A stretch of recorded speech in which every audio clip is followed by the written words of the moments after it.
Pois é, senhores. Está surgindo agora a nova era. A era onde Jesus não é amor. Está havendo uma nova filosofia no meio de algumas pessoas que se dizem cristãs, que Jesus não é amor, ou pelo menos que ele não é paz e amor, mas talvez seja amor. Existe uma maneira de pegar esse discurso e deixar ele um pouco menos pesado, porque a sociedade nunca vai aceitar um Jesus que não seja amor. Porque todos conhecem e sabem que o cerne de Jesus é o amor. A própria Bíblia diz que Deus é amor. Então quem não ama seu irmão não conhece a Deus.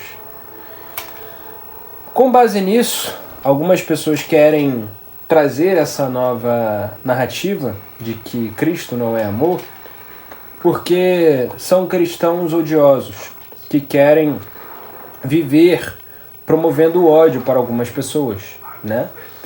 Então, como você pode se dizer cristão se você não promove o amor? Se você é uma pessoa que promove ódio? As pessoas vão jogar isso na sua cara. As pessoas elas vão dizer que você é um falso cristão, e se tem uma coisa que os cristãos odeiam é serem taxados de falsos cristãos, né? O que acontece é o seguinte, essa nova narrativa está surgindo porque agora está com o crescimento do fascismo no mundo, por conta também do presidente dos Estados Unidos e também por conta do próprio cristofascismo que está presente muito na sociedade, surge a ideia de que Jesus não é amor para que eles possam pregar o ódio sem terem o dedo apontado na cara deles por outras pessoas. Até mesmo por cristãos. Existem muitos cristãos que não concordam com a ideia do cristofascismo, né? Porque hoje em dia parece que para se combater o comunismo, ou pelo menos a ideia comunista, as pessoas acham que elas precisam ser fascistas, e não é necessário isso. Para que você combata uma ideologia, você não precisa trazer outra ideologia porca para que ela seja combatida, né? O que tem acontecido nesses últimos tempos, né? Desde das últimas eleições, é que tem surgido muito cristãos odiosos. E eu estava hoje mesmo vendo um vídeo sobre a Marcha para Jesus, se não me engano em 2006, não tenho certeza, acho que era 2006, e tinha tantos ícones tinha tantos ícones gospels que eles estavam reunidos, que hoje provavelmente eles não têm mais a mesma ligação de antes. Por exemplo, tinha a Oficina G3, se eu não me engano tinha Fernanda Brum, Ana Paula Valadão, acho que também estava, e o Silas Malafaia. Silas Malafaia estava numa marcha para Jesus, e nessa marcha para Jesus eles estavam quebrando armas, né, armas de fogo. Eles estavam quebrando essas armas na intenção de promover o amor e o fim do desarmamento, né?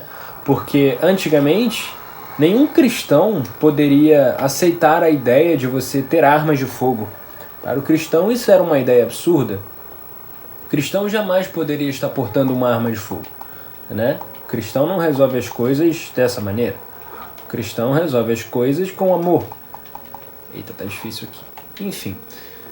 E hoje em dia, ai de um cristão se ele falar de amor ao próximo com outro cristão.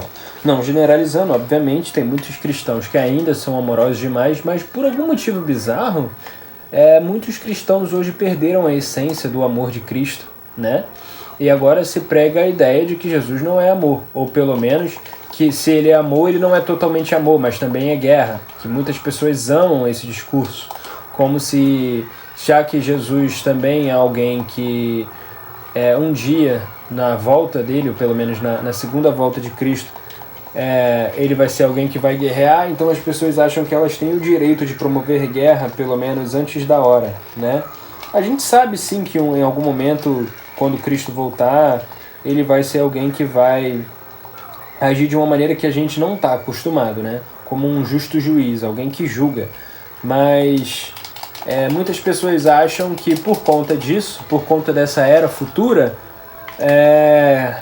os cristãos eles podem agir como bem entenderem com outras pessoas, isso é, sem promoverem o amor ao próximo, sem promoverem a mansidão e o domínio próprio, né? Então, por isso que eu disse que chegou-se a nova era, porque a nova era realmente em algum momento ela vai chegar, mas parece que já chegou, antes mesmo de Cristo voltar. Mas não é Cristo que está tomando a atitude de ser alguém que vai ser o juiz das pessoas, e sim os próprios cristãos. A pergunta é, quem que deu essa autoridade para as outras pessoas de promoverem um juízo que não pertence a elas, né? Quem deu a autoridade a essas pessoas de agirem como se a vingança pertencesse a elas, sendo que Deus vai dizer que a Ele pertence a vingança e nós não devemos se vingar de nossos inimigos? Na verdade, o que Cristo nos orienta é que nós oremos pelas pessoas que nos perseguem.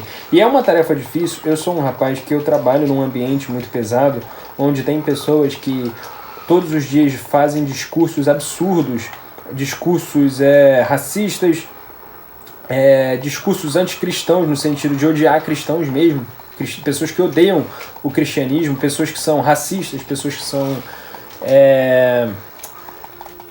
pessoas que, tipo assim, promovem o ódio constantemente, né? Eu trabalho num ambiente assim, mas eu também sou uma pessoa que constantemente sofre um preconceito na questão do cristianismo, e não que eu ache que eu seja uma pessoa muito oprimida por estar no meio deles, tá? O que eu quero dizer com isso é que, sim, existem pessoas que têm repúdio pelo cristianismo, o que é um pouco estranho, né? Se a gente for parar para pensar, o cristianismo ele é lindo. A ideia do que Cristo nos ensinou, todo o amor ao próximo que Cristo nos ensinou, ele é maravilhoso. Mas muitas pessoas não conseguem enxergar isso por conta de muitos cristãos preconceituosos, né? Muitos cristãos que não promovem o amor. E com isso, o que acontece? O que surge? Surge um preconceito contra cristãos, né? Não colocando eles numa posição muito vulnerável. Até porque no Brasil, você pode ser cristão e andar com a Bíblia debaixo do braço sem problema algum. Em alguns países você não pode fazer isso. Então, dizer que a gente sofre perseguição cristã no Brasil é muito, muito equivocado, na minha opinião. Eu não acho que a gente sofra perseguição. Eu acho que a gente sofre intolerância, né? Que é diferente de perseguição. Perseguição você não pode nem sequer expressar a sua fé. E no Brasil, graças a Deus, a gente ainda pode. Apesar de ter pessoas que são ignorantes e são intolerantes. Tá, mas então a escolha do meu jogo, nesse momento, eu escolhi jogar God of War. Queria estar jogando 3, mas eu acho que o 3 não é tão retrô quanto eu gostaria, porque esse é um canal mais retrô. Justamente porque o Kratos ele é um cara que carrega muito ódio, né? Ele é um cara que sofreu bastante na vida dele. Quem conhece a história sabe que o God of War fala da história de um rapaz que foi enganado pelo Deus da Guerra e carregou muito ódio no coração, com razão. Mas aqui existe uma diferença entre cristãos odiosos e o próprio Kratos, né? O Kratos, ele sofreu na mão do Deus da Guerra, que enganou ele, fazendo ele matar a própria esposa. E alguns cristãos, eles não sofreriam nem a metade, não aguentariam sofrer nem a metade do que o Kratos sofreu, né? Mas se encontram na categoria de cristãos odiosos, desnecessariamente. Às vezes por não concordar com alguma ideologia ou corrente política, né? Às vezes até mesmo por religiões contrárias à fé deles, né? E eu não sou uma pessoa que eu compactuo com isso, tá? Eu sou uma pessoa que eu acho que o Brasil ele deve ser governado em prol de todas as pessoas, né? Porque por mais que seja dever do cristão pregar o evangelho, a gente não pode ser autoritário e exigir que todos sejam cristãos como se fosse uma ditadura cristã. Isso não pode acontecer. É contrário do que Cristo ensinou. Entende? Então, eu não sou um dos que compactua com esse pensamento, né? Alguém que acha que o cristianismo deva ser empurrado goela abaixo. Eu acho que tem que ser uma coisa feita de bom grado. Então, eu sou alguém que sempre repudiou esse tipo de comportamento, né? Contra qualquer pessoa. Aí acho que vai quebrar a caixa. Aí não quebrou não. enfim. Então o que eu queria falar nesse vídeo é para que nós possamos tomar muito cuidado com essa nova era que está surgindo, né, que é a era do Jesus que não ama, do Jesus que é ódio, do Jesus que não é amor, porque isso está tirando a essência do cristianismo, que é o amor ao próximo. E eu sei o quanto é difícil às vezes a gente carregar amor por quem nos odeia. Eu sei o quanto é difícil. Só que já parou para pensar o quão horrível deve ser você cair nas mãos de Deus quando você está em pecado? E quando eu falo, eu não estou falando de um cristão, porque o cristão, ele ainda tem a misericórdia de Deus, porque somos filhos. Mas uma pessoa que não é cristã, ela não tem. Ela não pode ter essa misericórdia justamente por ela não pertencer ao reino. Então já parou para pensar que alguém que mexe com um cristão, o quão ferrada ela tá? Porque a partir do momento em que você resolve mexer com os ungidos de Deus, né, com os filhos de Deus, você está promovendo guerra. Deus não vai, em hipótese alguma, suportar que alguém promova guerra com os filhos dele, entende? O que eu quero dizer com isso é que talvez você seja alguém que queira se vingar, e eu não acho justo que nós promovamos a ideia da vingança por conta própria, porque a vingança de Deus, ela é muito mais satisfatória. Por mais que para algumas pessoas possa parecer um pouco pesado e errado a ideia de nós nos satisfazermos com a vingança, ela não necessariamente é ruim para nós. Tudo bem a gente se vingar. O ego, ele existe por algum motivo. O ego, ele não está aqui só para ser quebrado. O ego, ele também pode ser massageado. Mas, obviamente, você tem que tomar cuidado com ele. Porque se você vai massagear ele demais, ele pode estar, em algum momento, ficar tão inflado que qualquer furo, né, que ele sofrer, qualquer alfinetada, ele vai se ferir. Isso não pode acontecer. Nós não podemos ter ego ferido. Na verdade, o nosso ego, ele tem que estar satisfeito. Nós devemos satisfazer o nosso ego. Então, a partir do momento que ele está satisfeito, você não vai se importar com coisas que são contrárias à Bíblia e ao que Cristo nos ensina, né? Não acho que, por exemplo, ambição seja uma coisa ruim. Acho que tudo bem você ser alguém que é ambicioso e procura a evolução própria, mas a partir do momento em que a sua ambição ela está num nível de se sobressair e passar por cima de outras pessoas e humilhá-las, aí eu acho que é um problema, né? A sua ambição. Ela tem que estar 100% equilibrada, né? Pelo menos essa é a minha opinião, como cristão, tá?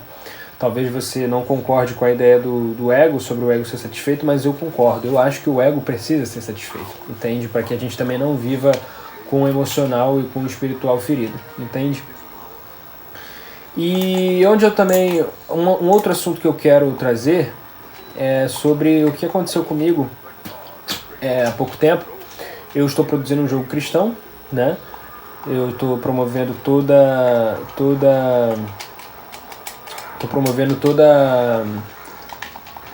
o desenvolvimento do meu jogo no Instagram, tá? Na plataforma vizinha, Instagram. E lá eu percebi que eu sofri muito hate, principalmente da comunidade LGBT, porque eles esperam de mim justamente a ideia de que eu vou promover um jogo que vai trazer preconceito para a comunidade, né? E vai promover o ódio. Acredito eu que é isso que eles esperam de mim, já que foram os comentários que eu recebi, de que os cristãos se vitimizam demais, como se fossem minoria no Brasil e tal. E eu não fiquei chateado com essas críticas, porque infelizmente é verdade. Tem muito cristão que se vitimiza. Tem muito cristão que acha que ele é a última bolacha do pacote, que ele pode, por exemplo, ficar gritando no ônibus de manhã cedo, quando tem gente indo trabalhar, e a gente sabe que isso é chato, isso é insuportável. Isso não é pregar o evangelho. Pregar o evangelho não é você ficar gritando no ônibus de manhã e obrigando as pessoas a aceitarem, né, os seus gritos. Porque a pregação do evangelho ela tem que ser em atitudes no geral. Existe um teólogo protestante que ele falava isso. Prega o evangelho. Se possível, use palavras. Ou melhor, se necessário, use palavras. Alguns dizem que ele era católico, outros falam que ele era protestante, eu acho que ele era protestante. Mas isso não vem ao caso. O que acontece é que o evangelho ele deve ser pregado nas suas atitudes, não você precisar ficar gritando num ônibus onde tem gente indo trabalhar de manhã cedo, até porque tem muitas pessoas de outras religiões e que elas não estão interessadas em ouvir sobre a sua religião, assim como você, por exemplo, não está interessado que um macumbeiro fique batendo na sua porta de manhã cedo, te obrigando a se converter à macumba, né? Porque você é cristão, você não quer isso. Então, não pense que outra pessoa tem a obrigação de aguentar ou suportar você falando sobre Cristo ou o Evangelho, ainda mais no metrô de manhã cedo, onde está todo mundo bem cansado, todo mundo chateado, porque ninguém gosta de trabalhar, essa é a verdade. As pessoas trabalham porque são obrigadas, porque precisam trabalhar, entende? Então pense um pouco sobre isso, não pense que você é alguém que sofre perseguição porque não querem que você pregue no metrô. Pense em que você provavelmente está sendo inconveniente. Então como que a gente faz para pregar o Evangelho? Como eu acabei de falar, se a gente prega o Evangelho com atitudes, já é um bom começo, até porque não pense que você vai ter todo o trabalho de pregar o Evangelho sozinho, porque o trabalho do convencimento do pecado, da justiça e do juízo... Ai meu Deus, eu caí. O trabalho do convencimento do pecado, da justiça e do juízo pertence ao Espírito Santo, não a nós. Então achar que nós vamos ser exclusivamente os únicos que vamos levar o Evangelho sem a ajuda de Deus é burrice. É ignorância achar que a gente não depende de Deus para isso. A gente depende. Então pense assim, faça uma oração. Senhor, como eu posso pregar o Evangelho? O que o Senhor espera de mim? Faça essa oração e eu creio que Deus vai te responder. É do agrado de Deus que nós estejamos atentos em poder agradar Ele de alguma forma, entende? Eu acho que todo pai que ama seu filho gostaria de ver seu filho tentando agradá-lo, sabe? Assim como tem pai que fica orgulhoso do filho porque tirou notas boas no colégio, na prova, ou tem mães que ficam felizes com seus filhos porque arrumaram a cama, entendeu? Existem muitas maneiras de agradar o pai, mas se você tem dúvida, se você não sabe, tente fazer uma oração perguntando a Ele, o que o Senhor espera de mim? Entendeu? Procure fazer coisas novas, coisas que você nunca fez, entendeu? Faça caridade, sirva de conselheiro para quem não é tão instruído, entendeu? Existem muitas maneiras que a gente pode fazer de pregar o Evangelho e não precisa ser perturbando o juízo de outras pessoas, no qual alguns acham que ser repreendido por isso se trata de perseguição. Já não acho que seja, entende? Ontem mesmo eu publiquei um vídeo no meu TikTok falando sobre o futuro do meu jogo, do que se trata o meu jogo. E já teve gente falando que você está pedindo desculpa por ser cristão, né? Esse tipo de gente que chega nos meus vídeos é justamente alguém que gosta de promover uma ideia do cristofascismo. Alguém que acha que os cristãos estão 100% certos, né? E eles não cometem erros, como se a igreja... como se os membros da igreja fossem imaculados, né? E como se constantemente não promovessem muito ódio contra diversas comunidades, diversas pessoas, né? E isso é muito perigoso, porque se a gente quer que os infiéis possam nos ouvir, como que a gente vai fazer com que eles nos ouçam se a gente não está disposto a ouvir a dor que eles sofrem, entende? Chega numa faculdade hoje, numa USP, e fala de cristianismo para outros. Vocês acham que alguém vai parar para te ouvir? Claro que não. Ninguém numa faculdade de uma USP vai parar para escutar você. Ou num UERJ. Vai na UERJ. Pede para o pessoal que estuda humanas escutar sobre cristianismo. Alguém vai querer? Claro que não. Mas se você for falar sobre Karl Marx, sobre comunismo, todos eles vão querer te ouvir. Existe aí como que é o nome? Existe aí uma prioridade, né? O que eles consideram abominação e o que eles consideram progresso. Eles consideram que a ideia do comunismo é progresso, porque eles estudaram, pararam para escutar e aquilo agradou a eles. Então, como eles podem gostar, por exemplo, de Karl Marx e podem não gostar de Cristo? Justamente porque eles pararam para ouvir Karl Marx. mas não pararam para ouvir o que Cristo tem a dizer. E se pararam, não abriram um coração de verdade. Mas como eles vão abrir? Se todas as vezes em que se tratar do cristianismo ou de cristãos, eles sempre vão ser recebidos de maneira desagradável, de maneira intolerante, né? E como a maioria dos cristãos se classifica como de direita conservador, eles nunca vão ter um respeito pela opinião alheia, né? A maioria dos conservadores não respeitam uma opinião contrária deles, infelizmente, o que é triste. Não estou generalizando, tá? Estou dizendo que é a grande maioria. A maioria não quer ouvir o que um não conservador tem a dizer. Para eles se você não concorda com a ideia do conservadorismo, você é um comunista sem vergonha e você merecia ser preso porque você é um vagabundo, né? Essa é a opinião deles. Então, assim, como a gente pode chegar até essas pessoas? Eu acho que a melhor maneira de chegar até eles é justamente o que eu falei agora há pouco. É sobre as suas atitudes. Você é um cristão numa universidade de uma USP ou de uma UERJ ou de qualquer outra universidade que tenha pessoas que estudam a área de humanas, elas dificilmente vão querer te escutar, mas talvez com as suas atitudes ela te escute. Talvez você... Eita, caí. Talvez você demonstrando uma atitude de um cristão genuíno, um cristão que escuta, que está disposto a acolher, talvez elas escutem você, talvez elas estejam dispostas a dialogar, estejam dispostas a ouvir o que você tem a dizer e talvez receber o amor de Cristo genuinamente, sabe? Pense nisso como um conselho de um amigo cristão que está tentando te fazer entender que você pode ser melhor, e que você não precisa seguir por um caminho de ódio, você pode seguir por um caminho de amor, por um caminho de bênçãos, tá?